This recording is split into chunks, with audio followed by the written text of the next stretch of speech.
Hello, everyone. This is Lydia Sherrer with the virtual LibertyCon year 33, and we are here doing a panel on the allure of urban fantasy. We have with us Miss Patricia Briggs, Mel Todd, and Seanan McGuire here, and I'm Lydia Sherrer for Urban Fantasy Writers, and we're going to be talking about urban fantasy today. And I will briefly just have each of these amazing ladies introduce themselves, just say your main series that you're working on that you'd want people to check out, and then we'll jump into some questions. Miss Briggs, if you could go first, please. Hi, I'm Patty Briggs, Patricia Briggs, and my urban fantasy series are the Mercy Thompson series and the Alpha and Omega series, and they're interrelated. Awesome. Miss Mel? Hi, I'm Mel Todd. I've got a urban fantasy series called Twisted Luck that is currently eating all of my time and writing. And it's Seanan. Sheenan?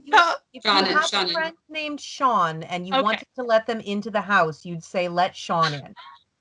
I love that because you are so used to telling that to people, aren't you? I really am. And when I had to pick a pseudonym, I tried for one no one could mispronounce. It's Mira, M-I-R-A. And of course, people call me Myra, which would be spelled with a Y.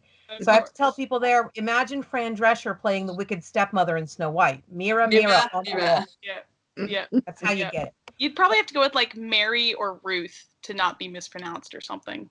I am absolutely certain that somebody will figure out how to mispronounce those names just based on you having said that. Well, please tell us, Seanan, about your main series and what people should be reading. So I am primarily known in urban fantasy for the October Days series, book 16 of which will be coming out this September because I have no chill at all, and the Encrypted series, which is lagging behind at a paltry 11 books. Someday I will sleep. Goodness, paltry 11 books. Well, thank you so much. I'm really excited to be here, and I'm really excited to hear your all's opinions and perspective on urban fantasy. So I do want to start, though, with just defining urban fantasy, because I know a lot of people talk about it in different ways, or they're like more narrow focus, or it's super, super broad. So I would love to know what your definition of urban fantasy would be. And just so you know, I'm going to go in the Patty, Mel, Sean order, because like imagining that you're in a table. I'm going clockwise here, starting with Patty. So Patty, tell us how you define urban fantasy. What's urban fantasy to you? Oh, that's rough. So urban fantasy started out with a Charles DeLint and Tim Powers kind of urban fantasy, where urban was a big part of it, and then they had elves and they had elves and various magical critters running through their actual real life place. And then it's kind of evolved into this combination of a combination of noir, detective, horror, fantasy. For me, it's any fantasy that's set in a real world setting. So, okay. Mel, what would you say?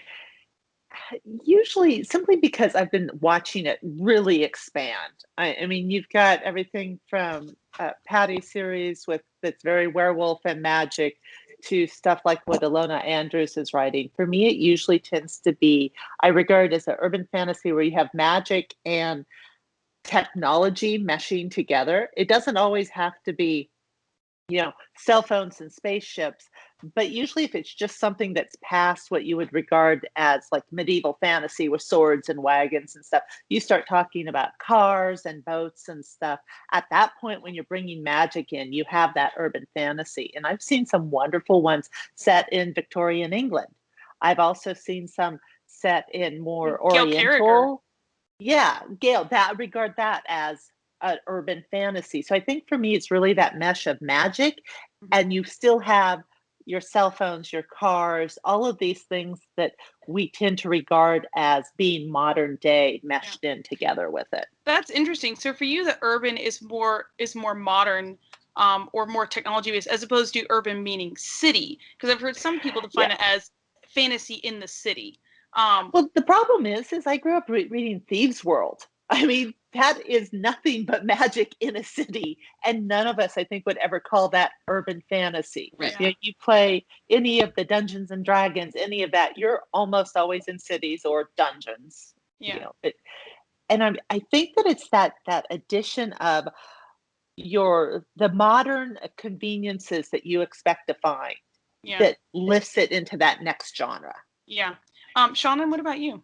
I'm going to be that jerk who just leads off by disagreeing with a fellow panelist. So I went to the University of California, Berkeley, go Bears, for a major in folklore. And I would actually argue, and have done so quite frequently, that urban fantasy is one of the oldest genres, because when fairy tales and Marchen were first being told, when you heard Little Red Riding Hood as this fresh new story that hadn't existed in your parents' day, you knew someone who lived on the other side of a big wood. Oh, we have such an argument to go. This would be so much fun. We kind of agree with each other. Yeah. But to me, it's different because our audience and us, we don't believe it. Most of us don't believe that the urban fantasy worlds are real. And when they wrote the Märchen and when they wrote the fairy tales, they did. Those were real things to them. They were frequently recountings of history, but they were also often known as moral plays and moral stories about don't go through the woods. You can look at a lot of what goes on in modern urban fantasy as being moral stories. You know, don't get kidnapped, don't do this, don't do that, or do that, and you might get to bang the hot shifter dude in leather pants. We don't know.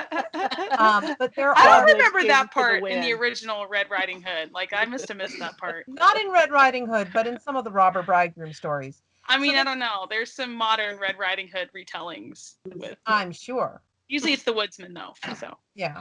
There are some pretty straight up through lines between fairy tales and Marchen and modern urban fantasy. Sure.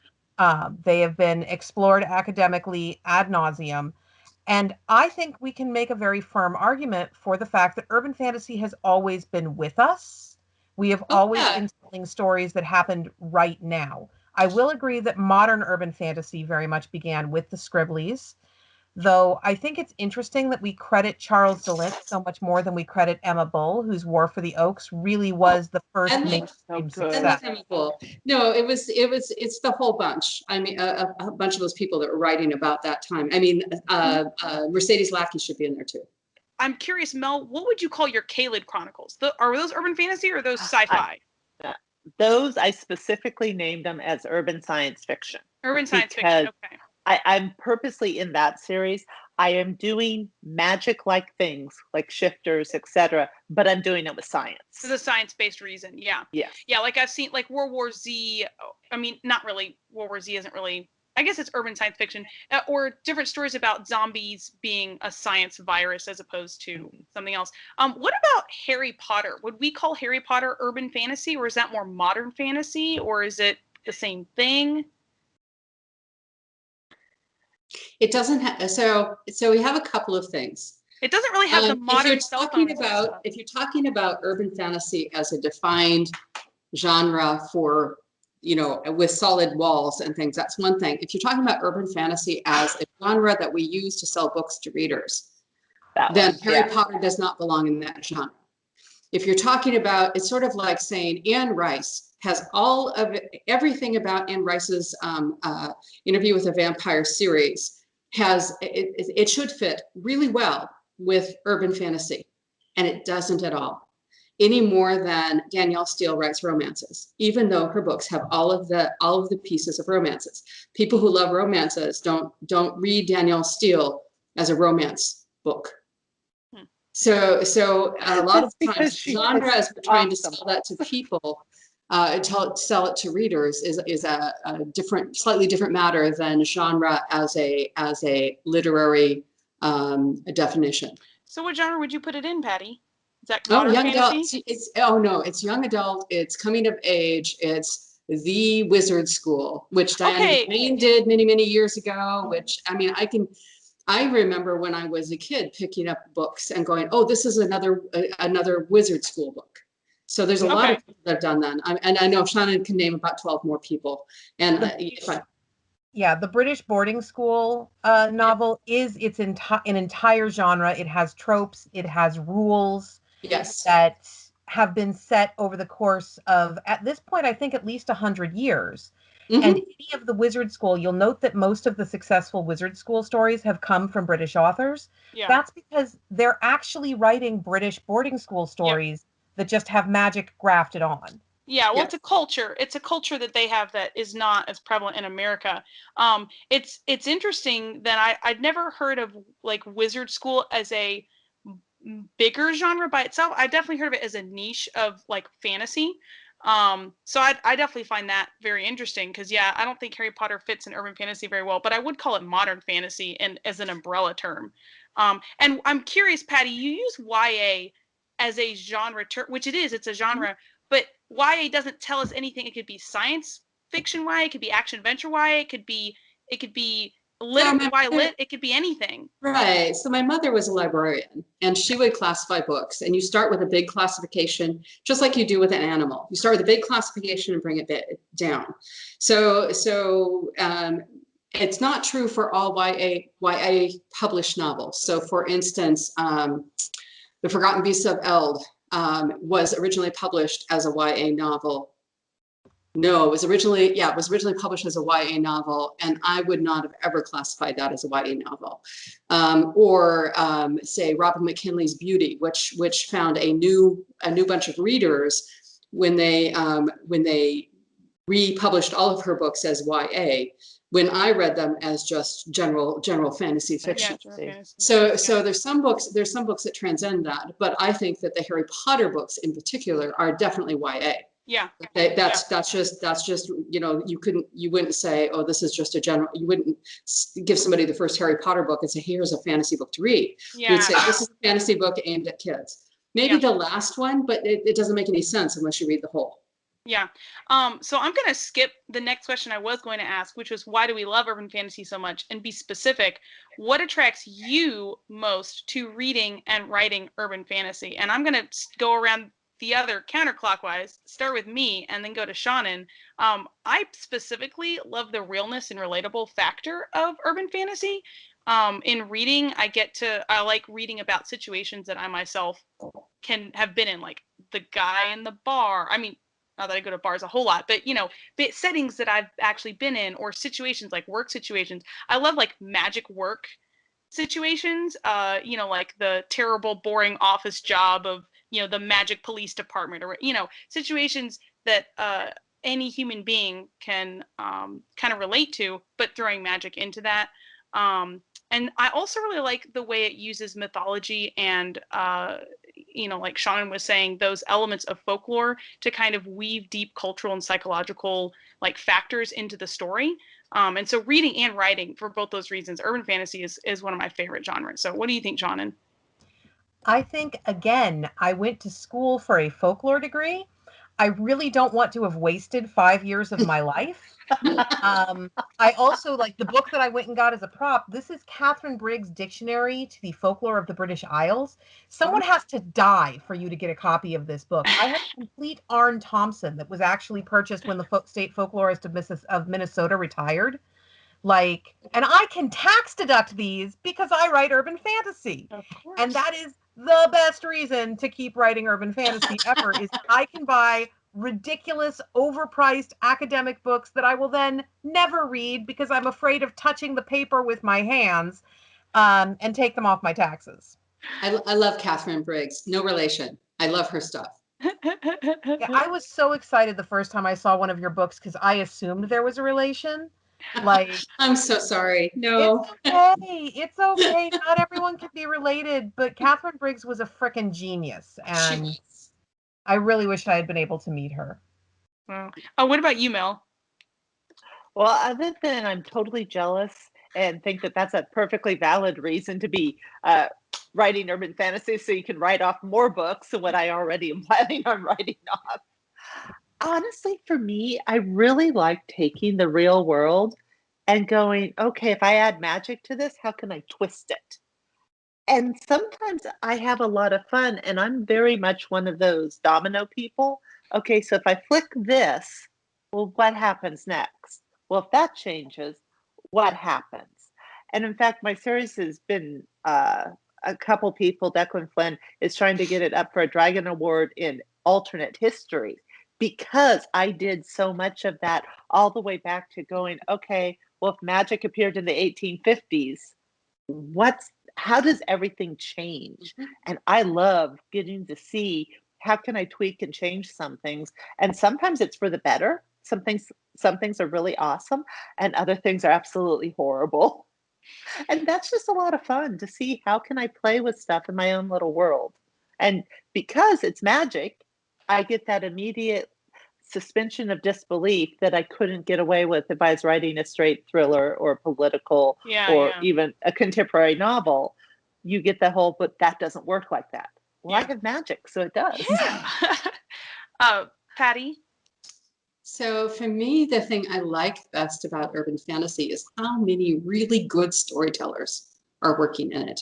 This is not what makes me write it. It's just what makes me love it. I mean, Laurel Hamilton, Tanya Huff, Seanan, just gobs and gobs of amazing storytellers who work and Mel, I'm sorry, I have read your books too. Gobs and gobs. Okay, now I'm going to sit here and pass out. but really, really good, amazing writers, and that's what attracts me to any genre. That's what I love. You know, when I find a really good book and I look for other books like it, and I go, oh my gosh, here's Laurel Hamilton, and here's Kelly Armstrong, and here's Kim Harrison, and for a very long while, the only people writing in urban fantasy were fantastic writers, just really good storytellers who had already, dusted off and written a lot before they came into it. And I really liked that. I also really just I grew up with, I'm going to date myself, although it was kind of an old series when I watched it, was I Dream of Jeannie. I don't know if you remember that old, and as a kid watching it when I was 5 and 6 years old, the idea that you could just go like this and something magical would happen. Of course, it'd make everything worse. But that idea was so cool. My friends and I, from first through fourth grade, that's what we would play. We'd play I Dream of Jeannie, to the point where my mother made us all Dream of Jeannie costumes. It was pretty funny. Oh, that's really cute. I don't suppose you have any old pictures lying around of you and I Dream of Jeannie. If I did, I'd burn them.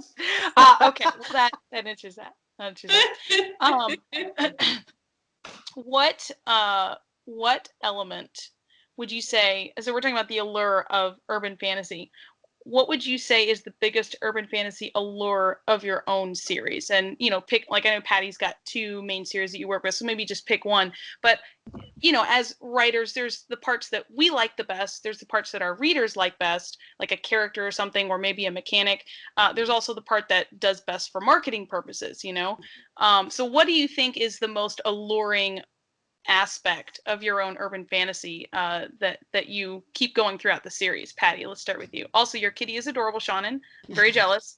Both my kitties are, oh, well, they're not actually on their cat tree. They're off slinking around somewhere. But anyway, Patty, Sorry, please. She's not normally on camera this much, but she keeps Please hitting my arm with her head. Encourage her. We all want to see the cat. Everybody wants to see the cat. We're good.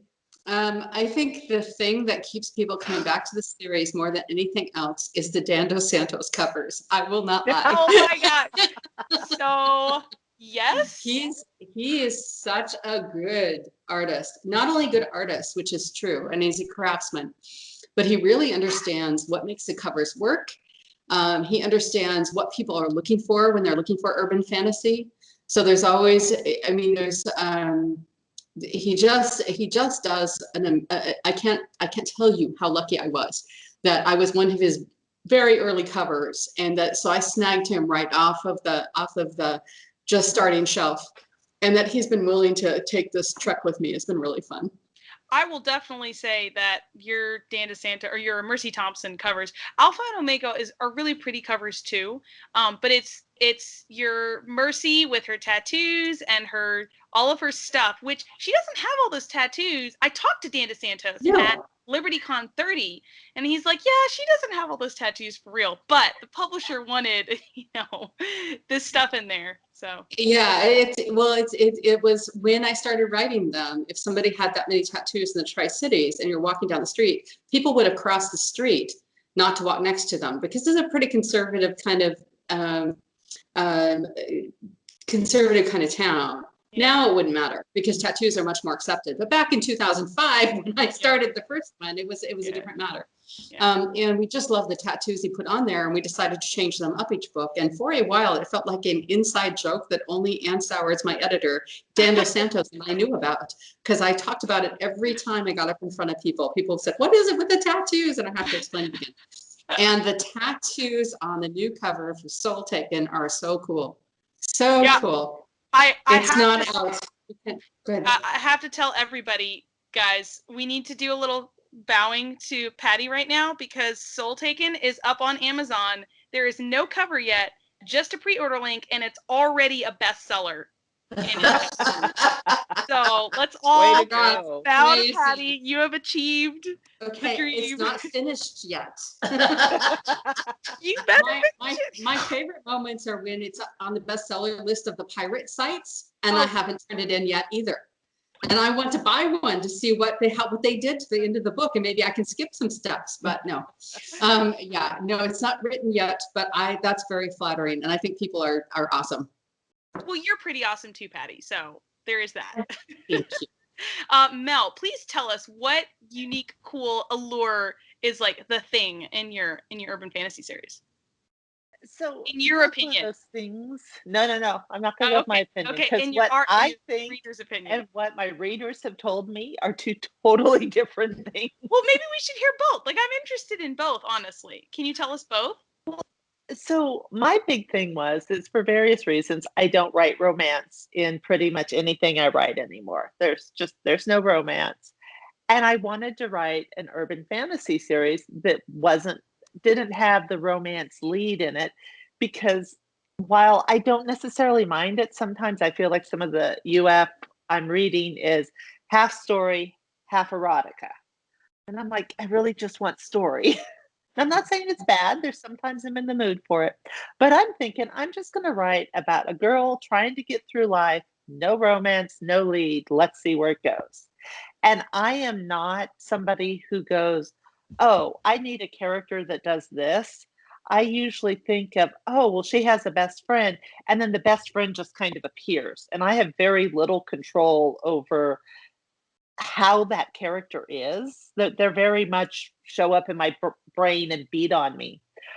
But I made her half accident, half choice to have a very strong found family where she has friends and a family from her friends that is stronger than anything she ever had with her blood.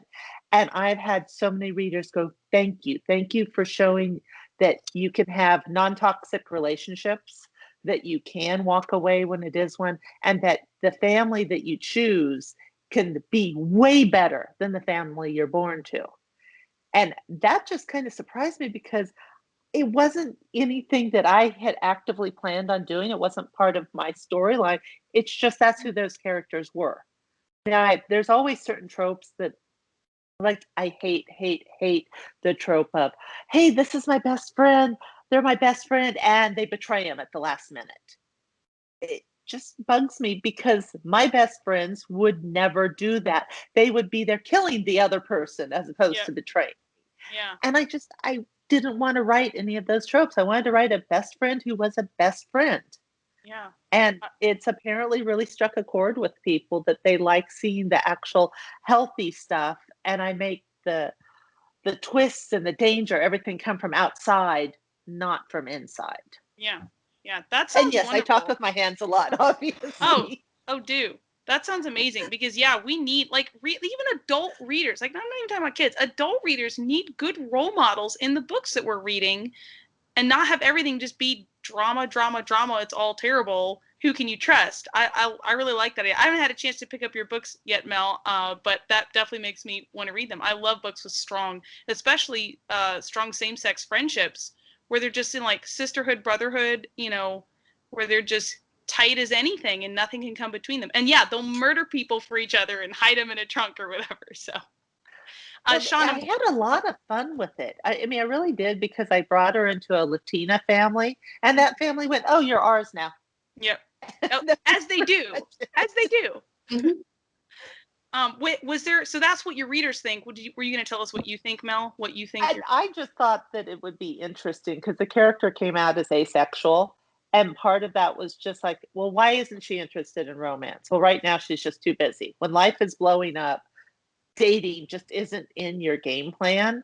And then as the character kept developing, I realized that no, she's asexual. She loves, and she loves deeply. But all of that sweaty, touchy stuff, no, I'm good. She's like, you have fun with this. I'm good.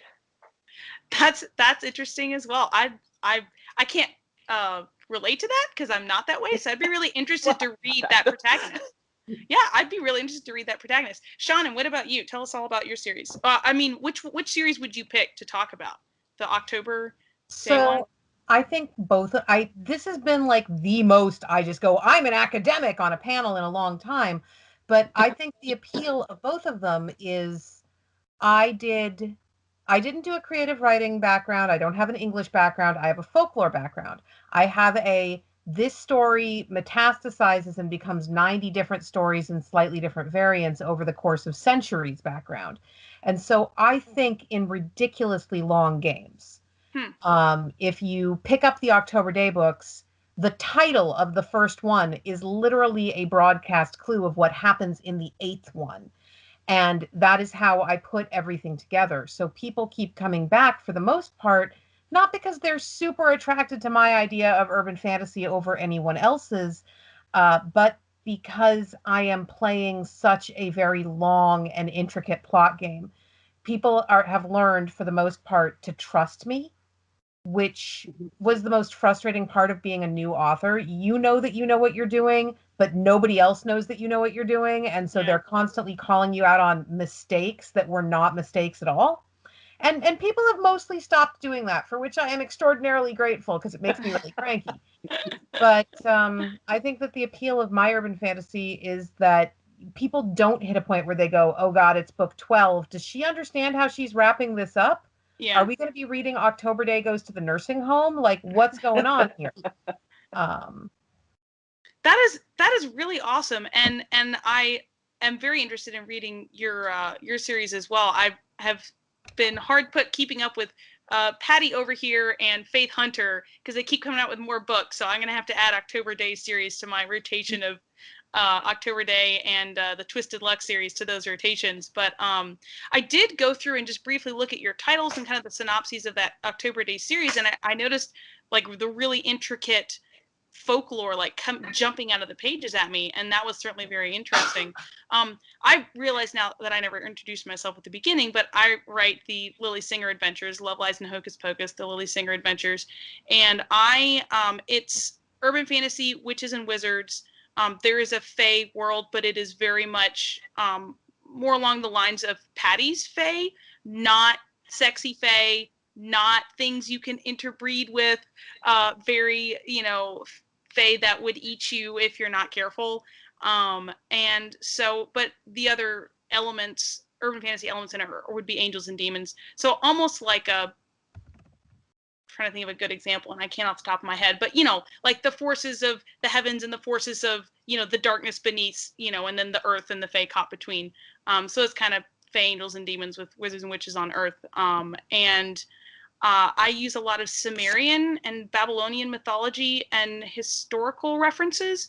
So I think part of the allure of the series is a lot of people use Egyptian mythology or, ancient Roman stuff, or even like Norse mythology, English, British Isles, Irish mythology. There's not a whole lot of people using Mesopotamian stuff. And I always loved cuneiform when I was a kid. I used to make little cuneiform tablets. Like I was homeschooled. So I got to like carve my own little like wedge tool and then, get the tablet together and make my own little secret messages in this little wedge tablet. And I loved it. And so I like memorized the whole, like a whole set of the different characters and such. And I'm a language person. I've double majored in Chinese and Arabic, and I've also studied French and Spanish. And so language structure and how languages develop and the history of languages and how they change over time and the grammatical structure of different language families is very fascinating to me. So I had a lot of fun, taking the various cuneiform, the cuneiform is like the alphabet. It's just characters, and it can be used for any language. But the ancient Sumerian and the Akkadian languages and how they developed and how the cuneiform marks themselves changed and stuff like that. And I worked that into my magic system. And so that's one thing that people do mention. But also, it's just the magical talking cat. Like, that's what people keep coming back for. It's a talking I was cat. gonna say it's the cats. It's just the cat. It's really, that's just it. Like, so Sir Edgar Allan Kipling, magical talking cat extraordinaire, is a familiar / a something that the reader doesn't really know, and we'll find out eventually. And so he's the companion / like Gandalf mentor archetype, except as a cat, who's also a cat. Like, he's not like oh gosh, the cat in Sabrina the Teenage Witch, whose name is Salem.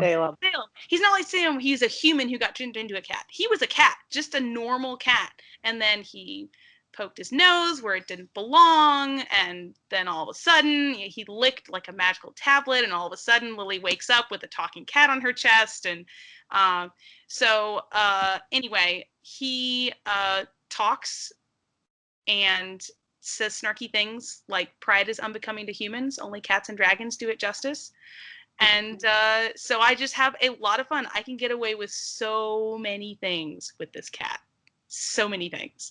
And so honestly, I think that's one of the reasons people keep coming back. And the other characters too, the two main characters, I do have romance in my books. It's slow burn. And it's clean, like YA appropriate romance. So I mean, people definitely mention that they like that too, but just almost everybody's like, we need Sir Kipling, more cat. So I think I hit, I am very cat obsessed, and I think I just hit like just the right nerve, isn't the right term, but just the right spot, with a magical talking cat, and then weaving that in with the mythology and stuff. And so I don't know, I honestly think my series is more modern fantasy, or maybe epic modern fantasy rather than urban fantasy, since there's not a whole lot of folklore and like grim tales folklore. It's more ancient mythology. So I don't really know how Patty categorizes. I don't think that matters. I don't think that matters. Anyway. I don't either. Just, so to me, horror fantasy is the story of hope. A horror is a story of hopelessness, and urban fantasy blends them together, that you can take horrific things and make them about hope. And that's really grandiose, and I'm not sure that it fits what I was trying to say.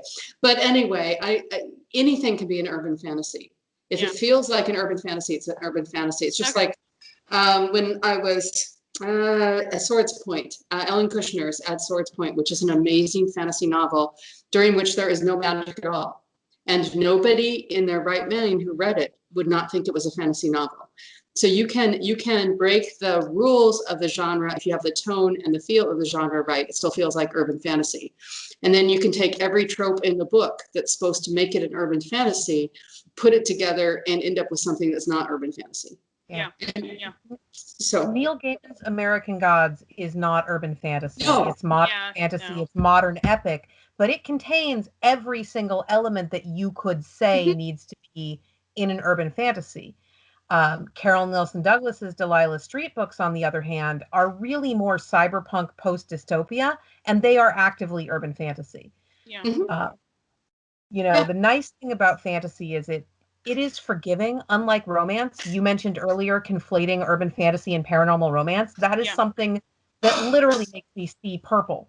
no, they're not the same at all. Yeah, They're not the the same at all. rules of anything with romance in the name require certain elements to not betray your audience. Yeah. And a lot of female urban fantasy authors get dismissed by potential readers because we're just writing romance. Never mind that romance is the biggest genre in the world. Oh, yeah. And Biggest if I word. actually were capable of writing romance, I would make so much more money. I can't do it. You know, there's a book I have coming up soon that has an actual sex scene in it. I am so uncomfortable knowing that my editor is going to read that. Like, I am actively upset. Nowhere in the sex scene does it mention actively anyone's genitals, where they are going, what they are doing. There's just someone sticks someone's hands down someone else's pants and there's friction. Like, I'm still freaked out by the fact that people will read this because I don't write romance. And if you go and look at my bad reviews, some of them are very fair, but about half of them are, I was told that this was hot, spicy paranormal romance. Oh, And it's not. no. No. Well, in romance, the plot has to turn on the romance. Yeah. Mhm. Yeah, and just like fantasy, the plot has to turn on the magic. Yeah. Whatever the plot is, whatever the magic is, you can't, if you can take the magic out of urban fantasy, then you don't have an urban fantasy. Yeah. And that's a very interesting question, that an interesting point that I never realized or understood as a reader until I started writing books. You know, as a reader, you're just like you know what you like.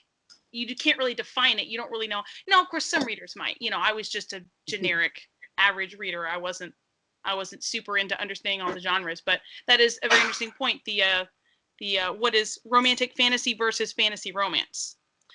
So our next question is similar, but I don't know. I think we kind of answered this. I was going to ask, what element do you most enjoy writing that is your most fun and original twist to the urban fantasy genre? So not so much what your fans say that they like or what you think people find alluring about your series, but what do you personally like when you sit down to write? What part of your book is the part that's like, oh, I can't wait to do this part. This is so much fun. Like, what is it that you like? And I'll just go ahead and say it's the cat. It's Sir Kipling. Anytime I get to write Sir Kipling lines, like, it's just, I love it. Basically every single line is a t-shirt quote. That's what I do. Just all of Sir Kipling's lines are just t-shirt quotes.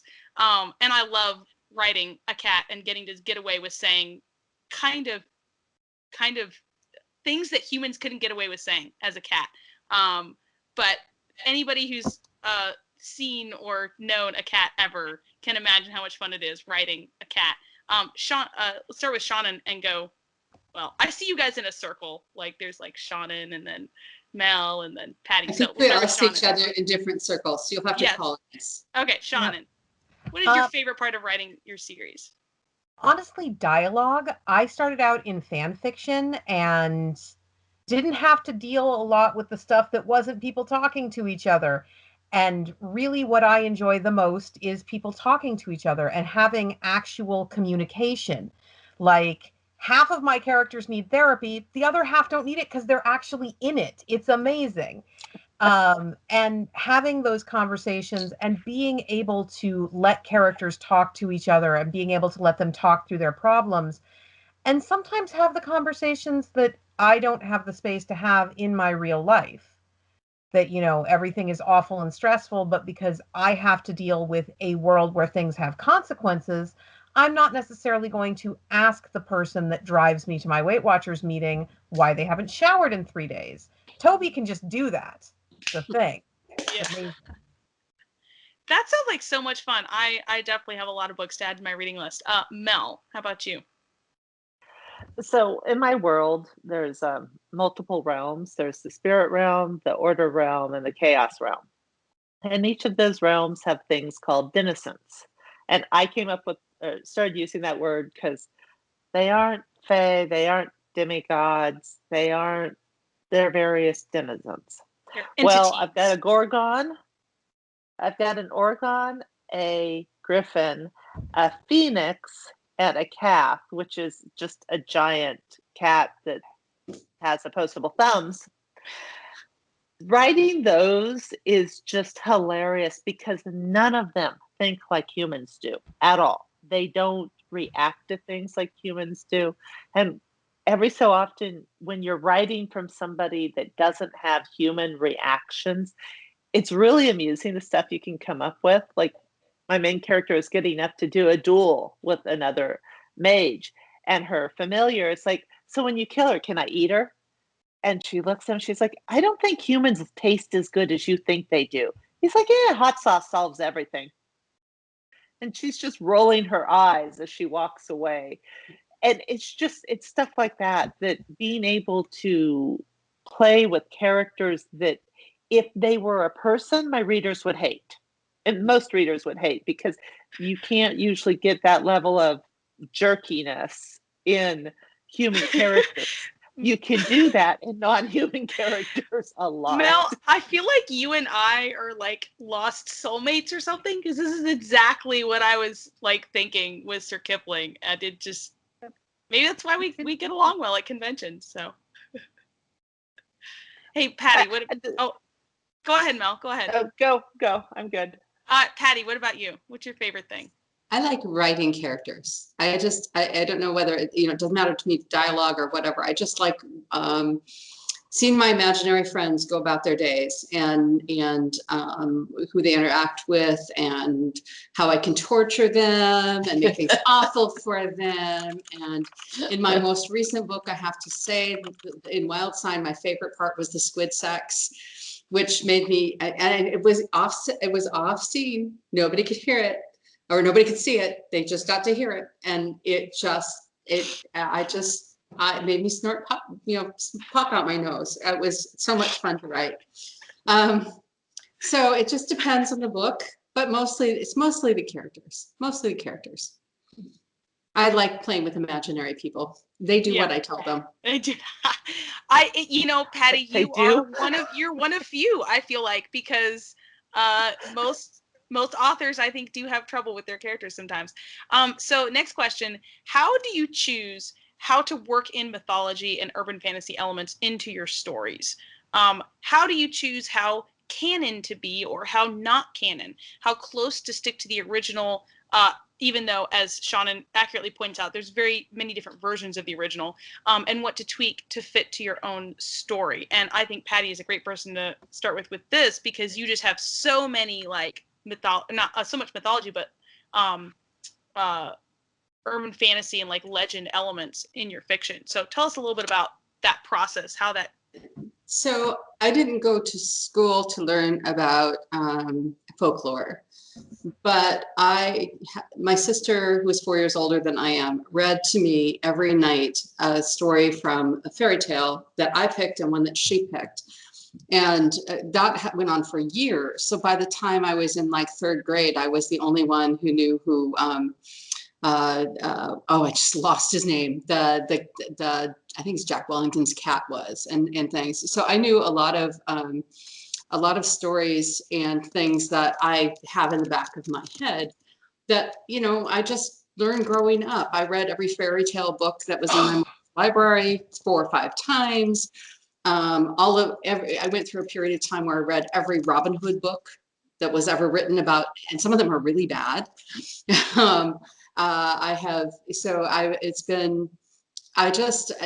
It just is there in the background when I'm writing stories. And so when I'm writing stories and I'm looking for a fae element to bring in, or even just I'm like, I've been dealing with this critter, these kinds of creatures and that kind of creatures, and I feel like I need another one, and pull one up, I have all of that to pull from. It's just like as if I had been doing research for urban fantasy my whole life, which is another reason I like writing urban fantasy. So that happens, and sometimes it just comes out of the conversation that the two characters are having. Sometimes it comes out of the plot. So it's a little bit of everything. Interesting. Mel, what about you? Honestly, I'm a thief. I admit it freely. Hey, the best authors are people who know how to steal a little bit from everyone and make something fun with that. So I hate to say it, and Seanan's probably going to throw things at me, but I love Wikipedia. I'll go say, I want a dragon, and it'll list look, let's use this one. Or I could look at my RPG books, of which I have 1,000 plus. Oh, Tiamat. I'm going to take something off of Tiamat. I need a big scary thing from China. Let's look at all the Chinese monsters. Oh, this looks like a cool monster. Okay. And then I take the idea and I do exactly what I want with it. And I mean, I suppose some people are going to yell at me that it's cultural appropriation, but I'm going, it's a monster, it's a mythological creature, and I'm just taking that mythological creature and twisting it in the way that I want to play with it. I mean, I have things from Greek mythology, from Norse, from Chinese, from Vietnamese, and I just play with it because that's kind of fun. Awesome. So it just basically whatever's fun, whatever element you need for your story. All right, Miss folklore expert over here, tell us. There is nothing wrong with utilizing Wikipedia as long as you're not using that as your only source. Because you mentioned the cultural appropriation. There's this line between cultural appropriation and erasure that you can cross really easily, especially if you're doing a kitchen sink urban fantasy series. It's incredibly visible if every culture in the world is represented except for this one. So you do have to kind of walk those lines a little bit. That said, the thing I measure the most, and the reason that I do recommend, even if it's by going to a public library or something, not just using Wikipedia, is that it's very, very easy to accidentally turn someone else's gods into your monsters. Mm-hmm. Yes. And that is a thing that those of us who were in the position that Patty was in, that I was in, where we were reading everything that was available during a time when there was less material, we can wind up thinking that things are appropriate for us to use that are not, that are straight up disrespectful and rude as hell to be using as casual urban fantasy monsters. And some of them are things that we fight and kill in D&D. Because colonialism and racism are super baked into a huge amount of our cultural heritage. We're trying to beat it out. We know that. I wasn't going to go to the cultural appropriation place. You took us there. Congratulations. It's a nice bus. Sorry. We're on it a lot. But, there is nothing wrong with using anything you can find in an open mythology. You cited Greek mythology. The Greek pantheon is open. The Hellenistic religions are open to anyone that wants to practice them. Those are stories we're all taught. A lot of Native American mythologies and a lot of First Peoples mythologies are closed. The members of those communities have requested that people who don't belong to those communities not use things taken from those communities. So even though you can see Wendigo in a whole lot of fiction already, you've got folks from the First Nations asking on a regular basis, please don't make this big, terrible, awful spirit that we genuinely believed at one point was out there, and some of us maybe still do. Don't make that your monster. Do not include that in your fiction. And if somebody has made that request, I feel that it's important to respect it. Oh, absolutely. I mean, most of the time I try to keep to the common things. And occasionally I'll go get something esoteric, but again, I'm a lot like Patty. I was one of those kids so I will admit that one part of my childhood, I was absolutely, totally spoiled. My grade school was across the street from the public library for the entire county. So all I had to do to go to the library was say correctly, may I go to the library? If I said can, I didn't get to go. You could check out a maximum of 5 books a day. I usually did 5 books a day. And so, I mean, I read everything. So Patty's right. There's a lot of it that just sits in my head that has been there. I mean, do you remember the Blue Fairy book and the Red Fairy book? Yeah. And of course, Fairy book, and that, them. I have like 15 of. I can't remember how many there are, but yeah. Seanan is getting them right now. We're about to see them. They were awesome. No, it's not just one or two. There's like 15 of them. No, there was a whole bunch of them, all the different colors, and they were fairy tales from all over the world. Yes. I got introduced to Russian fairy tales that I had never seen anywhere before. And I don't see anybody talk about these books, and they're wonderful. I mean, part of why we don't talk about these books much anymore is that while they were collected globally, they were all rewritten by Andrew Lang. So they are a white British upper class man's idea of what was culturally appropriate for the areas that he was taking stories from. At the start of lockdown, I was reading one per night for my Instagram because we all thought that it would end pretty soon. And I had to start putting trigger warnings on and start pre-reading the stories because they get incredibly racist. They get incredibly sexist. Like, I love them. I have them all, obviously. but I love them as artifacts of a time when folklore was much more centered on the idea that the white people were always right. And so the reason that we don't talk about these anymore or hand them to our kids is some of the illustrations, if I showed on this panel, they would be clipped out, and rightly so. Wow. And that's just the illustrations. Like, it is not uncommon for a Jewish character to be referred to only as the Jew. And Yeah. they do that consistently with members of any race that is not white, even when the story is set in a region where that would be the dominant group of people. Oh, wow.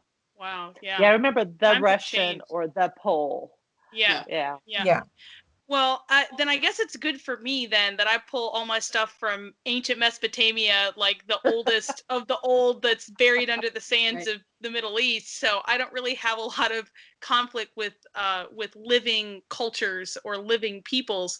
I don't pull a whole lot from mythology in the sense that I'm not out to like work the Epic of Gilgamesh in its exact verses into my story, or like take, you know, the ancient gods of Mesopotamia and you know, take all those, like you might take the Greek mythologies and like work those gods as like modern day gods. That's not really what I'm doing. It's more, I'm kind of going with, hey, we have this whole race of fae. So I've got the races are humankind, fae, who are the stewards of the earth. So they're almost elemental more than they're anything else, the stewards of the earth. And then the angels, which are the stewards of everything that is not the earth. So it's like all the rest of it. And then demons are just fallen angels. So the fae, because they're very elemental, they're not personable. They don't really have agendas so much. They don't have, like, they're not human like with human emotions. They just take care of their domains, their realms. But they're very, very powerful. So I was thinking, like, these ancient gods of death and wind and rain and all of these things. I mean, they're the fae elements that, you know, maybe walked among the people in those ancient times, and they, you know, called them gods. And so that was kind of an origin for all of these pantheons of gods, that they're based on ancient creatures that, you know, just don't come among humans anymore because humans are kind of a-holes and destroy the earth. So they have a good reason not to come among humans anymore. So I don't really take a lot of specifics of ancient mythology or specifics of ancient stories. It's more like a theme or a feel that I like to use. But in terms of the actual creatures that people encounter, I actually try not to make them like describe them as being physically similar to creatures in folklore that I'm aware of. Like, I'll use the word pixie or brownie or fae because it's a term that people can understand and wrap their mind around. But I hardly ever like describe, like, I don't say what pixies look like. I don't say what brownies look like. I just, you know, describe more their actions and what they choose to do, and maybe their words if they do speak, because I want to let the reader, I want to let it be what the reader thinks it is in their head, because I'm not there to try and rewrite the mythology. I'm just there to use this idea to put forth a plot line. So I honestly probably have the least amount of based on mythology of anyone here. But I definitely enjoy using, you know, historical, weaving in ancient history into the books in terms of like ancient Babylon and, you know, Gilgamesh and ancient Roman history and the Etruscans and Troy and stuff like that. But anyway, we have about 5 minutes left. So I want to take those last 5 minutes to quickly have each of us talk about what we're working on right now and what people should go read. So I'm going to start with Patty. I know you mentioned you have a new book coming out. And also, if you could give us an update on Alpha and Omega, because I know we want to hear about that too. So what have you got going on? What are you working on? What are your projects? So let's see, Wild Sign just came out last March, and that's an Alpha and Omega. I have, I'm working on Soul Taken, which is the next Mercy Thompson book. I am working on an unspecified book that takes place in the middle of in that world, not in either series. So its own, might be its own standalone. It might be start of a new series. Probably its own standalone. I don't write that fast. I can't. I'm not like Seanan. I can't write 2 books at the same time. 1 book a year is about as fast as I can get. Mm-hmm.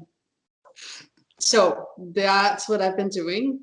And I think that's, let's go on to the next person. Mel, tell us about what you're working on right now and what we can expect next for your books. I have got book 5 of Twisted Luck that I'm 80,000 words into. So if I'm lucky, I should finish it this month. Please let me finish it this month. And then I have got 1, 2, possibly 3 different anthologies. I should have stories coming out in sometime this year. So at least that's the plan. I just gotta finish getting everything done. Yeah. Is your Caled Chronicles, are those complete? That series is closed? It's mostly complete. It's one of those series where I could easily write another couple really big standalone novels with it, but I didn't get enough traction on it right now to make it worth it for me. Yeah. So Yeah, at some right. point I may come back and redo it, but Write what makes you money, girl.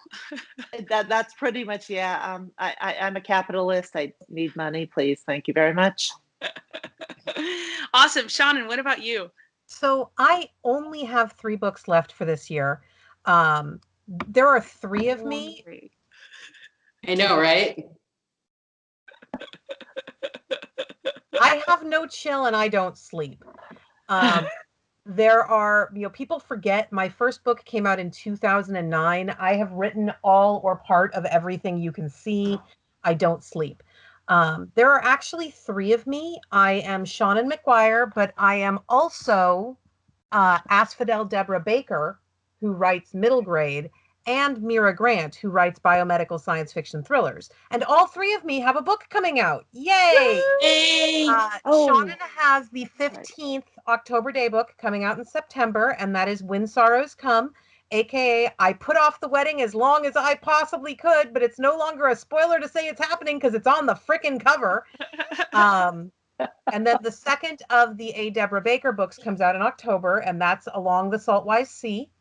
And Mira Grant has a book coming out in December, and that is Square Cubed, which is basically a book that was built entirely to give me an excuse to utter the line, Pokemon are real, in text, and to make my brother really uncomfortable because I rescinded the square cube law, and he says I'm not allowed to do that. Next year, because we haven't reached 2022 yet, next year is a little bit more normal in that I have 6 books coming out. But again, sleep is for other people. And what I am currently working on is editing the novella that goes at the back of When Sorrows Come so that I can get that turned in by the end of the week.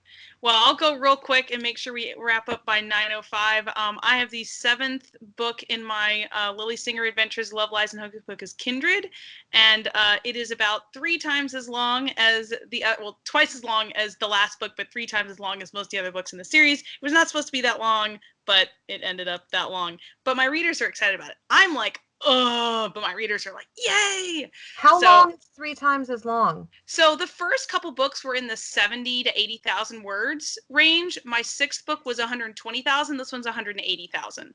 Okay, cool. So it started out more as like shorter urban fantasy, but it is ballooned into epic fantasy, which I've kind of planned for. Like already, I have a 12-book series planned for this, and then the next series that's like 10 years later planned. So that's what I'm working on right now. That comes out in November, and then I'm also writing book 2 in my collaborative series with John Ringo. That's the Transdimensional Hunter series. That is Gamelit. That's a science fiction adventure. That's with John Ringo with Bane. First one comes out in April, and then the next one will probably be the year after that. So I'm working on that too.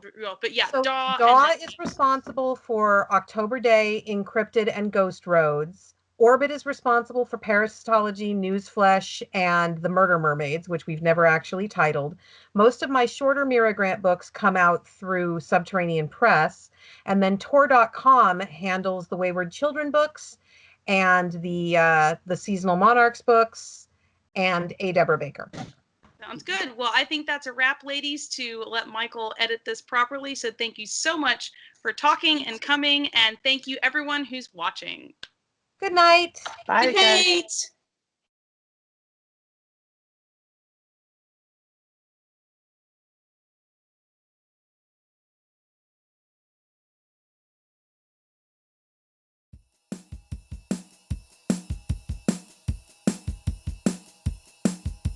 Bye.